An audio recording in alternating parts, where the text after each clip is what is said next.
Hello friends. आज हम Linux के अंदर करेंगे how to manage background processes and the foreground processes. उसके अंदर हमारे पास G command, bg command and jobs command को हम यूज़ करेंगे। तो जब हम लाइनक्स को स्टार्ट करते हैं, बहुत सारे प्रोसेस तो लाइनक्स ऑपरेटिंग सिस्टम स्टार्ट करता है और कुछ प्रोसेस यूज़र स्टार्ट करता है। तो उसमें कुछ हमारे बैकग्राउंड प्रोसेसेस हैं और कुछ हमारे फोरग्राउंड प्रोसेसेस हैं। अब इस प्रोसेस को आज हमने मैनेज करना। तो जैसे मेरे पास जॉब्स कमांड है, तो जॉब्स कमांड का काम क्या होता है? To list the jobs data currently running और सस्पेंडेड इन द बैकग्राउंड। जो आपके प्रोसेस, जो आपकी जॉब्स करंटली रनिंग कर रही है जहाँ सस्पेंडेड है इन द बैकग्राउंड, उसको लिस्ट करने के लिए। उसके बाद जो हमारी एफ जी कमांड है, एफ जी कमांड का काम होता है जो हमारा बैकग्राउंड प्रोसेस है, जो बैकग्राउंड जॉब है, उसको फोरग्राउंड में लेकर आना।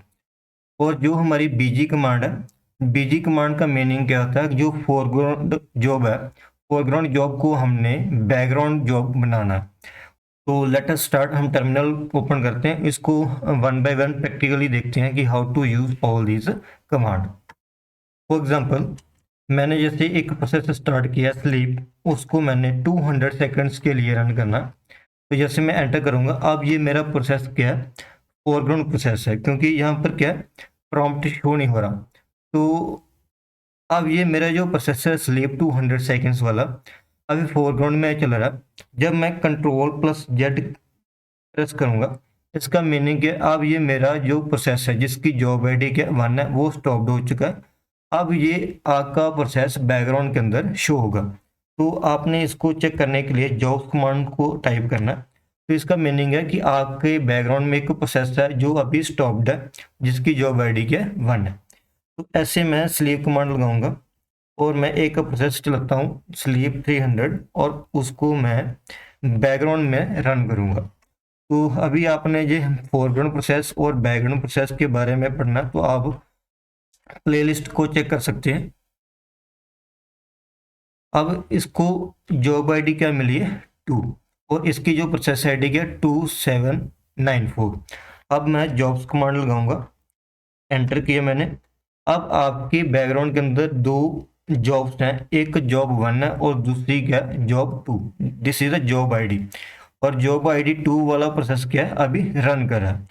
तो इस तरह आप बैकग्राउंड के अंदर जितने भी प्रोसेस चल रहे हैं जो अभी आपने स्टार्ट किए हैं, तो वो आपके प्रोसेस जॉब्स कमांड के थ्रू लिस्ट हो सकते हैं।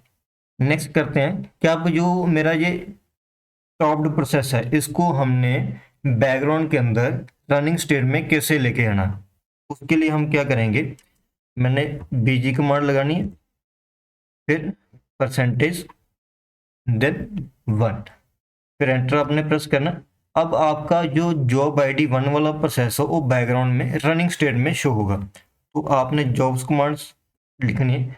Now process with job ID 1 is also running in the background state.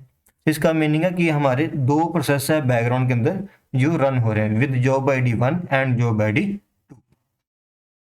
अब ये प्रोसेस उतनी देर चलते रहेंगे जितनी देर आपके 200 सेकेंड्स या 300 सेकेंड्स कंप्लीट नहीं हो जाते। नेक्स्ट हम करते हैं, अब इस प्रोसेस को हमने फोरग्राउंड में कैसे लेकर आना है। अब मेरे बैकग्राउंड में कितने प्रोसेस चल रहे हैं? 2 प्रोसेस चल रहे हैं। तो अब मैंने इस प्रोसेस को, बैकग्राउंड प्रोसेसेस को फोरग्राउंड में लेकर आना। तो हम क्या करेंगे, एफ जी कमांड लिखेंगे, देन परसेंटेज, देन 1। जैसे मैं एंटर हिट करूंगा, अब आपका ये प्रोसेस कहाँ पर आ गया? फोरग्राउंड में आ गया।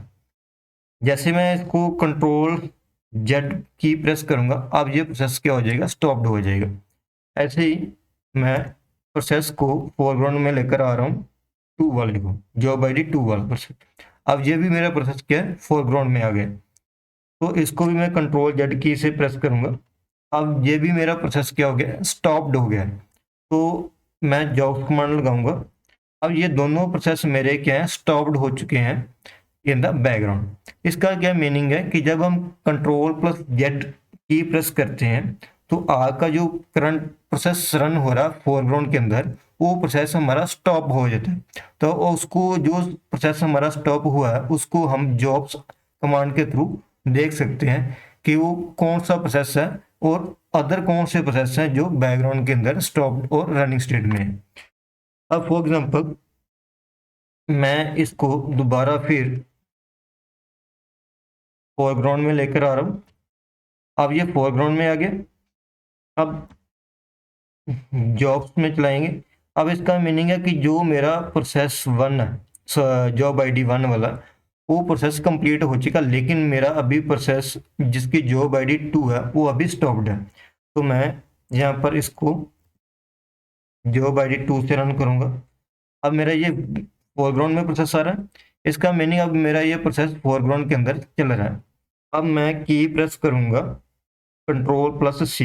जैसे Ctrl+C प्रेस करेंगे तो आपका ये प्रोसेस, आपका ये जॉब 2 ID वाला प्रोसेस क्या हो जाएगा, टर्मिनेट हो जाएगा, मीन्स क्लोज हो जाएगा। तो मैं अब इसको जॉब्स में चेक करूंगा तो अब कोई भी प्रोसेस यहाँ पर शो नहीं होगा। तो मैं इसको क्लियर कर देता हूँ। मैं दोबारा थोड़ा सा इसको एलेबोरेट कर देता हूँ। अनदर एग्जांपल, फॉर एग्जांपल मेरे पास एक प्रोसेस है स्लीप, और मेरे पास एक अनदर प्रोसेस है 200। अब मेरे पास दो प्रोसेस हैं, स्लीप 100 एंड स्लीप 200। तो जॉब्स कमांड लिखेंगे तो दोनों प्रोसेस चल रहे हैं। अब जैसे मैंने इसको फोरग्राउंड में लेकर आना, तो मैंने 1 लिखा, 1 जॉब ID वाला। तो जैसे मैं Ctrl+C प्रेस करता हूँ, अब ये मेरा प्रोसेस क्या हो जाएगा, खत्म हो जाएगा। तो मैं इसको जॉब्स के थ्रू चेक करूंगा। Now only 1 process in the background. ऐसे मैं जॉब ID 2 वाला प्रोसेस फोरग्राउंड में लेकर आऊंगा। जैसे मैं Ctrl+C प्रेस करूंगा, अब ये भी मेरा प्रोसेस क्या हो जाएगा, खत्म हो जाएगा। इस तरह आप Ctrl+C प्लस एंड Ctrl+Z दोनों शॉर्टकट की को यूज कर सकते हैं प्रोसेस को सस्पेंड करने के लिए और स्टॉप करने के लिए और प्रोसेस को किल करने के लिए।